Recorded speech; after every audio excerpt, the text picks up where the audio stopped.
Hello दोस्तों। तो movie की शुरुआत होती है मॉन्ट्रियल के एक आइलैंड को दिखाते हुए, जहां एक बायोटेक कंपनी को गल्फ क्लब फील्ड की देखभाल के लिए हायर किया जाता है। इस कंपनी के कर्मचारी वहां नई तरह की फर्टिलाइजर यानी खाद का इस्तेमाल करते हैं, जो सर्दियों में जमी बर्फ को पिघलाकर घास को ताजा और हरा रखता है, ताकि अमीर लोग साल भर गोल्फ खेलने का मजा ले सके। अगले दिन डैन नाम के एक सिक्योरिटी गार्ड को अपने घर में राशन का सामान भरते हुए दिखाया जाता है। दरअसल डैन एक ऐसे रेडियो शो को रोजाना सुनता था जिसमें यह बताया जाता था कि कोई भी मुसीबत कभी भी अचानक आ सकती है, और वह उन अनदेखी मुसीबतों से लड़ने के लिए खुद को तैयार कर रहा था। आज की रात वह माचिस के बिना ही आग जलाने की प्रैक्टिस कर रहा था। इसके लिए वह अपनी शॉटगन के खोल से पाउडर निकाल कर इस्तेमाल करता है, जिससे छोटा सा धमाका होता है और उसकी एक आईब्रो जल जाती है। यहाँ से सीन शिफ्ट होता है और हमें डैन की बेटी पैट्रिशिया को दिखाया जाता है, जो कि गोल्फ क्लब में हेल्पर का काम करती थी। यहाँ बायोटेक कंपनी का सीईओ मिशेल एक अमीर कपल को गोल्फ खेलकर बताता है कि उनके फर्टिलाइजर की वजह से घास कितनी बढ़िया तरह से काम कर रहा है, जिससे खेल में मजा आ रहा है। जबकि असली कमाल तो जमीन के नीचे ही हो रहा था, जहाँ फर्टिलाइजर कई गुना फैलकर जमीन के नीचे मौजूद उस पानी को खराब कर रहा था, जो उसे पूरे टाउन को सप्लाई होता था। नेक्स्ट सीन में जक्स नाम के एक एक्टर को दिखाया जाता है, जो कि स्टूडियो के नल से एक गिलास पानी पीने के बाद अपने घर के लिए सामान खरीदने जाता है, जहां स्टोर में रखे हुए फल और सब्जियों को नल के पानी से ही धोया जाता था, और उसने सूखने से बचाने के लिए भी नल का पानी ही यूज किया जाता था।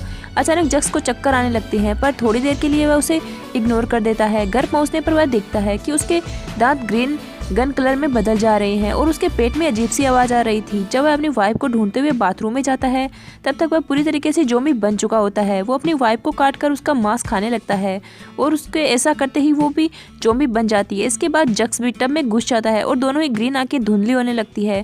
उधर गोल्फ क्लब में मिशेल और वो कपल मेन बिल्डिंग की तरफ जाते हैं और यह देखकर हैरान होते हैं कि वहाँ कोई भी नहीं था। अचानक एक आदमी भागता हुआ आता है और चिल्लाते हुए कहता है कि लोग बीमार हो रहे हैं, इसलिए उन्हें भी वहाँ से भाग जाना चाहिए। तभी वहाँ ढेर सारे एम्प्लॉयज उसका पीछा करते दिखाई देते हैं। वो सब के सब ज़ॉम्बी बन चुके थे।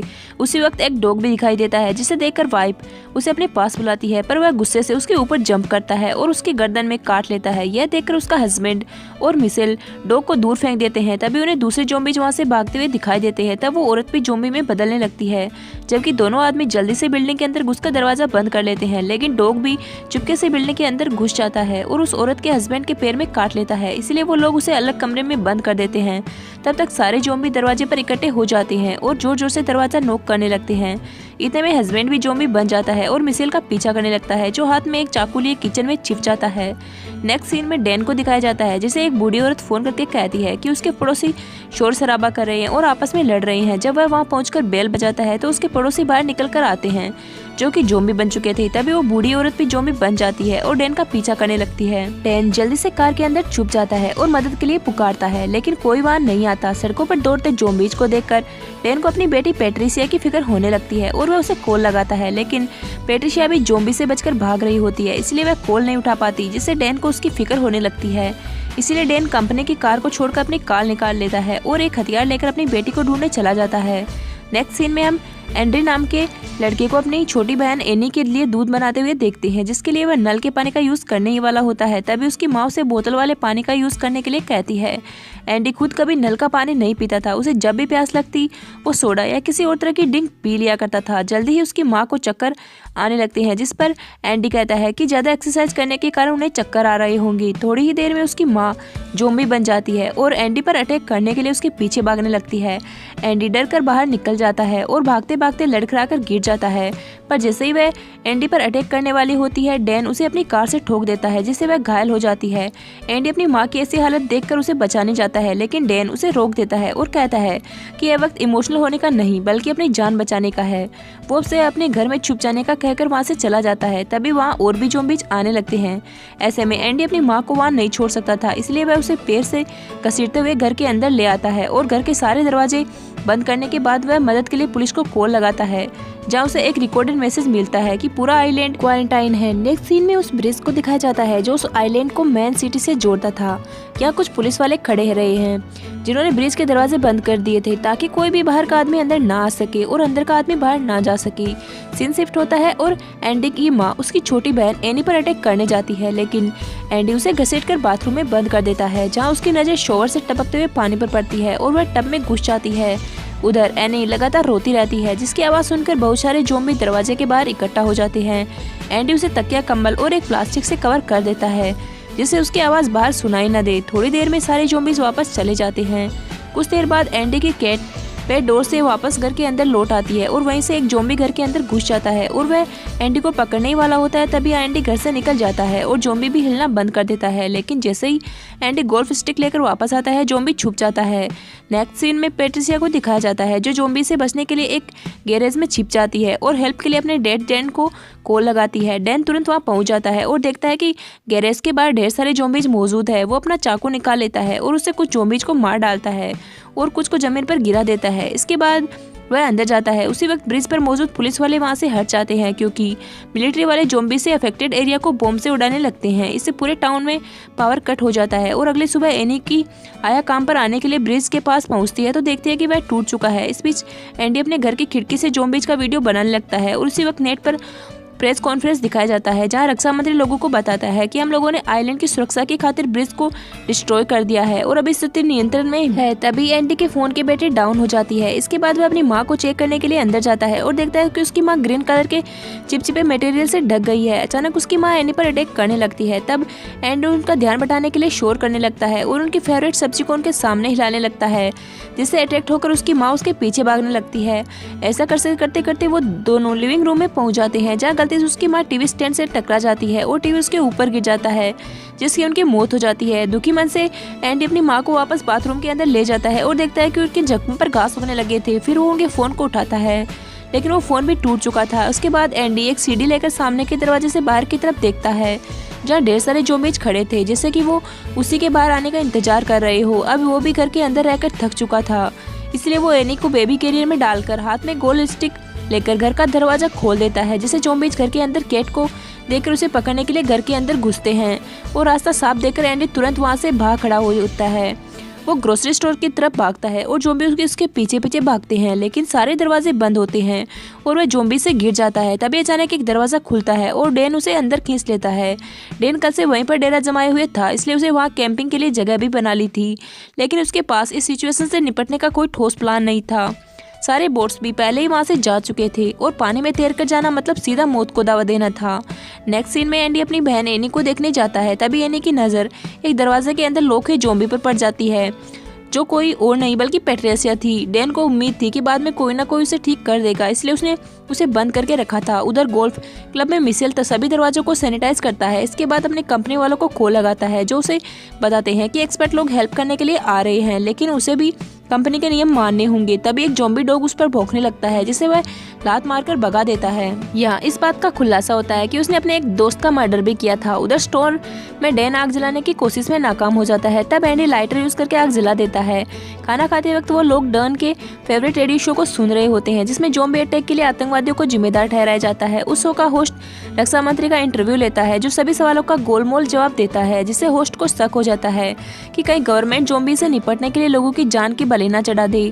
तभी डैन रेडियो स्टेशन में फ़ोन लगाकर उन्हें बताता है कि कुछ लोग बचे हैं जिन्हें हेल्प की ज़रूरत है, जिस पर होस्ट कहता है कि दुनिया के बाकी लोग नहीं चाहते कि हर जगह इन्फेक्शन फैले, इसलिए वह पहले उससे पूरी जानकारी लेता है कि वो लोग कहाँ हैं और क्या कर रहे हैं। उसकी बकवास से चिढ़कर डैन फ़ोन रख देता है। इसके बाद डैन और एंडी मिलकर इन्फेक्शन फैलने का रीज़न जानने की कोशिश करते हैं ताकि वैक्सीन बना सके। आखिरकार डैन इस नतीजे पर पहुंचता है कि पानी की वजह से इन्फेक्शन फैला है, क्योंकि जितने भी लोग ज़ॉम्बी बने थे उन सबने नल का पानी पिया था। लेकिन डैन अपने पागलपन के कारण कभी भी नल का पानी नहीं पीता था, क्योंकि उसे हमेशा डर लगता था कि कहीं टेररिस्ट लोग पानी में जहर ना मिला दे। कुछ देर बाद वो तीनों स्टोर से बाहर निकलते हैं। वो लोग पैट्रिशिया को भी साथ लेकर जाते हैं, जिसके सर पर एक पिंजरा लगा होता है ताकि वह किसी को काट ना ले।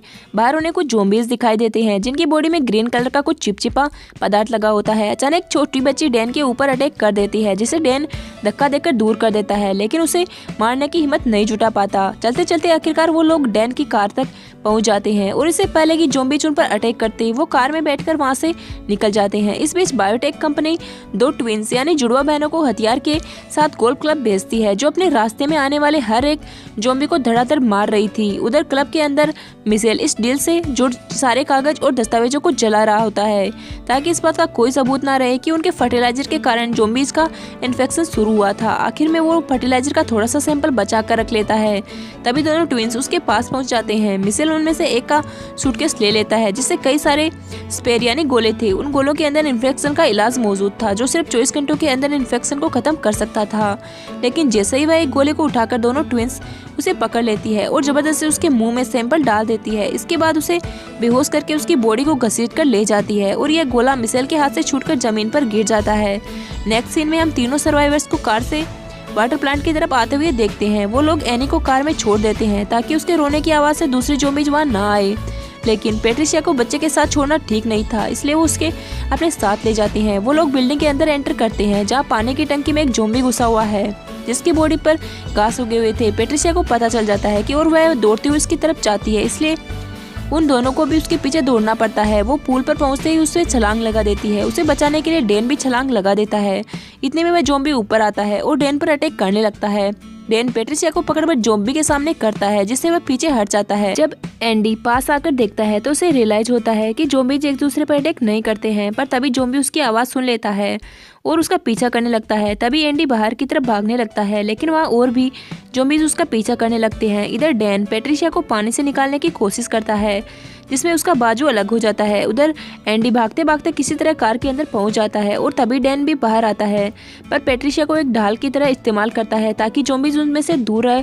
कार में बैठने के बाद डैन को कुछ आवाज़ सुनाई देती है। तब पता चलता है कि पैट्रिशिया का फ़ोन अब भी उसी के पास था। वह उसके टूटे हुए बाजू का इस्तेमाल करके फ़ोन को अनलॉक करता है और तभी उसे रियलाइज़ होता है कि पैट्रिशिया के जख्मों पर घास उगाए थे। सर्दी के मौसम में घास को देखकर उसे हैरानी होती है, पर तभी उसे याद आता है कि गोल्फ क्लब में एक एक्सपेरिमेंट किया गया था और यह शायद उसी का नतीजा है, ना कि आतंकवादियों का। उधर गोल्फ क्लब में दोनों ट्विंस सभी गोलों को गोल्फ क्लब के घास पर तोड़ने लगते हैं ताकि कोई प्रूफ बाकी ना रहे। तभी ड्रेन की कार वहां पहुंच जाती है और वो लोग उस अजीब से धुएं को नोटिस कर लेते हैं। एंडी फोन निकालकर सब कुछ रिकॉर्ड करने लगता है। इसके बाद वो लोग फ्रंट डोर की तरफ जाते हैं, लेकिन वो लॉक होता है।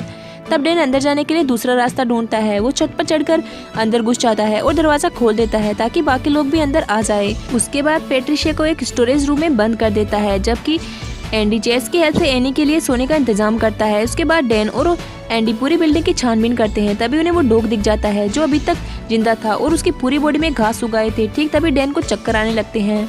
उधर एनी भी जोर जोर से रोने लगती है। तब एंडी उसे चुप कराने के लिए दौड़कर उसके पास जाता है और देखता है कि वह अपने बिस्तर से गायब थी। इधर एंडी अपनी बहन को ढूंढ रहा होता है।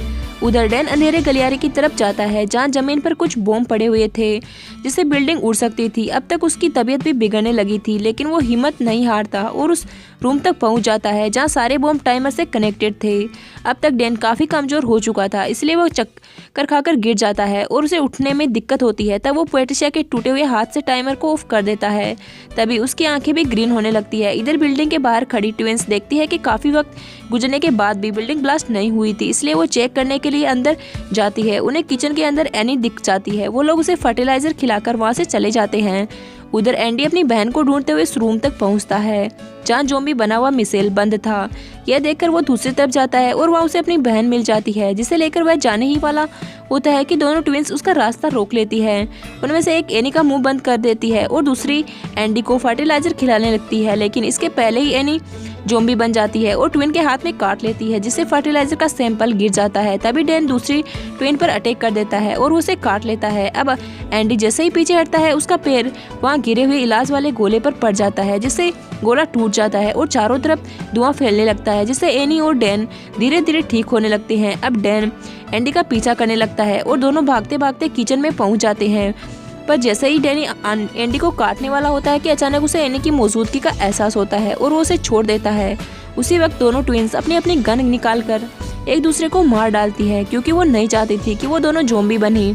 नेक्स्ट सीन में एंडी डैन के जैकेट से उसके पुराने फ़ोन को निकालकर पैट्रिशिया के फ़ोन पर कॉल लगाता है और रिंग की आवाज़ से वह फ़ोन को ढूंढ लेता है और वीडियो बनाने लगता है जिसमें वह अब तक हुई सारी घटनाओं के बारे में बताता है। फिर हेल्प की रिक्वेस्ट करते हुए इस वीडियो को इंटरनेट पर डाल देता है। इसके बाद वह डैन को उसकी बेटी के रूम में पहुंचा देता है। इधर जैसे ही एंडी का वीडियो न्यूज़ चैनल पर तक पहुंचता है, गवर्नमेंट वहां की सफाई के लिए सेना भेज देती है। सोल्जर्स रास्ते में आने वाले हर ज़ॉम्बीज़ को फायर गन से मारते जाते हैं। तब एंडी भी बिल्डिंग से बाहर निकलता है और हाथ उठाकर हेल्प मांगता है। वह अपने साथ पैट्रिशिया का टूटा हुआ हाथ पिलाया था जिससे वैक्सीन बनाने में मदद मिल सके। तभी एक और सर्वाइवर सोल्जर्स के पास पहुंचता है जिसे वह लोग गोली से मार देते हैं। यह देखकर एंडी समझ आता है कि सोल्जर वहां सर्वाइवर्स को बचाने नहीं बल्कि सबको मारकर एरिया क्लीन करने आए थे।